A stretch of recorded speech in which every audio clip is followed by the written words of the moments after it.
Hello, this is Pam. I'm a Stampin' Up! Independent demonstrator, and today I am starting a new video series called Frugal Fridays. And the actual point of the videos that I decided to start is to stretch your supplies a little more than what their actual use is. Now, if you've watched any of my other videos, I do like punch art and using my dies. So today's video I'm going to concentrate on using either the oval punches that Stampin' Up! Offers, or you can also use the oval framelits or the circle framelits and the circle punches. So you know, whichever ones that you have, or if you have both, you can definitely use both of them, but I'm just going to use the punches because I don't have to get my big shot out here and get it all in the way. But the idea of it is to take your circle punch or your oval punches. This one's happens to be the extra large one that I have here, and using it for a different shape. Obviously I've shown them on some of my punch art projects already, but I want to show you that you can take an oval and make it into a petal shape, or you can use the shape for an ornament. At Christmas I did do one here ornament, and I put some silver what is that, the Dazzling Details glitter glue on it. It's not dry, so I haven't put it on a project at all because the top is still wet. I'm trying to keep it out of my way so I don't put my arm in it or paper or anything else in it.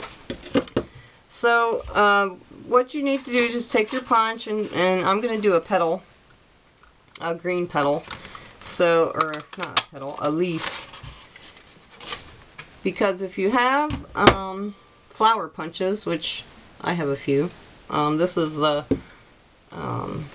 pansy punch that Stampin' Up! Has. You say, oh, I have a pretty flower punch, but I have no petals, or no leaves. Why do I keep saying petals? No leaves to go along with it. Every flower has a leaf, yes. So, take an oval punch, and it does not have to be the jumbo one. You can use the large oval punch. It works too. It's just a little narrower. It'll give you a little bit skinnier of a leaf, which is fine. But I'm using the large one so you can see it a little bit better. And I need a piece of scrap, which I've buried. I've got so much going on my desk right at the moment. I've got Halloween projects.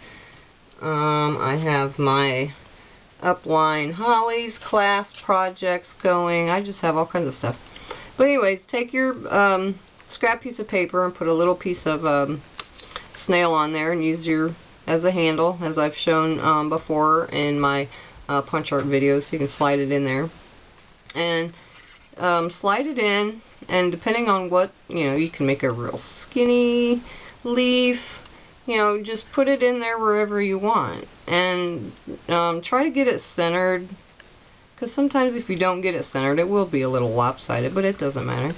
And then wherever you decide that you want the size, and just punch it out. And then you're left with this funny shaped piece, but the main thing is that you get this shape.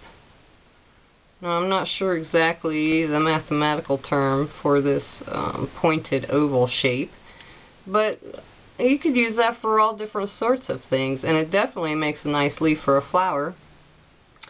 If I could find my bone folder, there it is. Like on that one, now you can leave it flat, but I always like my punch art to have some dimension.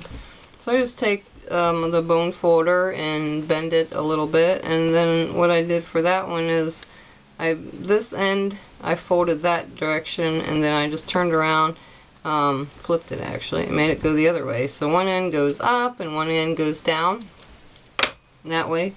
And then you can just take a glue dot like I've done on that there, and stick it right to the back of that, and I have myself a leaf. Probably would look better maybe with two. And this is just circle punches It is the 1/2 inch circle, or 3/4 inch circle.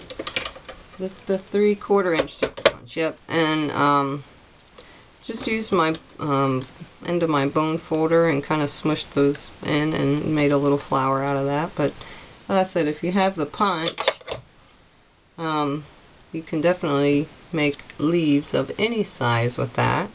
Now for the round punches, or I said you can use this for any of your punches, or the framelits. The framelits will work the same way. So if you take, let me take one off here, I'll show you.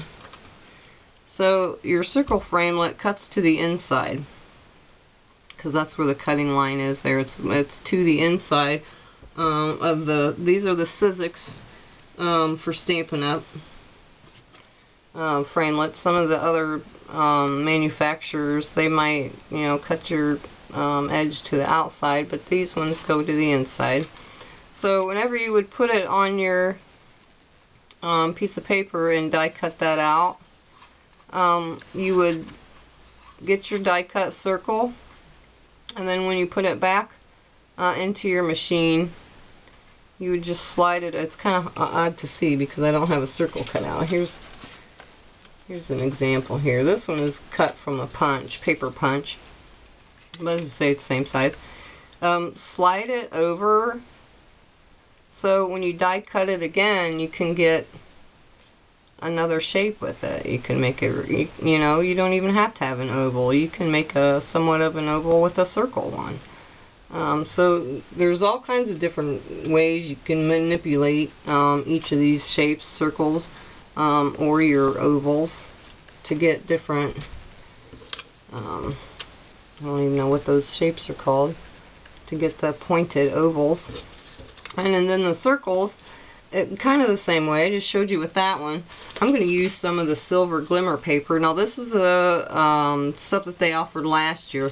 The new catalog of the silver glimmer paper is a little bit darker than this one, but I still have like a sheet and a half of this left, so I'm going to use it.